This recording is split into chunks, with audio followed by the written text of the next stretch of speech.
Jesus is Lord. Who is Jesus is one of the most important questions you can ask. But what makes that question so difficult is the number of answers you'll find. Some see him as some religious prophet, some consider him to be a wise moral teacher, and some speculate he never even existed. But the Bible, from beginning to end, presents its own answer to that question. The Old Testament anticipated him as the coming Messiah. The Gospels agree that Jesus is he, and the rest of the New Testament explores what it means to receive him and dedicate your life to following him. One of the earliest ways Jesus described himself in his work was the announcement that the kingdom of God was at hand, and Jesus called this good news. Some of Jesus' earliest followers recognized him as the king of this new kingdom. Remember, it was a search for a king born in Bethlehem that made Herod fearful and motivated him to murder, because that's what we do when we feel threatened, don't we? We reach for self-preservation. Once you're on top, you spend the rest of your life trying to stay there at any cost, because there can only be one king, right? So it's no coincidence that Jesus' crucifixion, the Roman soldiers nailed the sign over his head that read, King of the Jews.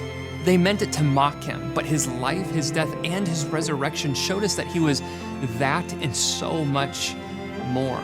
Jesus was King of the Jews, and all of creation, and all of this new kingdom that's breaking forth right here and now all around us. All this king and kingdom language is one of the things that got rulers of Jesus' day nervous and suspicious. It helped motivate them to plot against him, even eventually condemning him to death. Political power is always a messy and complicated business because it involves us.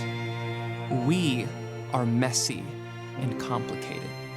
We do our best to keep political power in check and ensure peaceful transitions of it. But above all the pragmatics, Jesus comes to announce a different kind of kingdom, a better kingdom, a better king, a kingdom that you were created for, a kingdom under the authority and incredible goodness of its king, Jesus. See, the Apostle Paul wrote to people in Rome, a place fully aware of political power and the risk of claiming loyalty to other kings. He explained that their salvation was at hand, and in this new kingdom, he said, if you openly declare that Jesus is Lord and believe in your heart that God raised him from the dead, you will be saved. Jesus is your king. There's so much more we can say about Jesus, but maybe the best place to start is with this declaration. Jesus is Lord.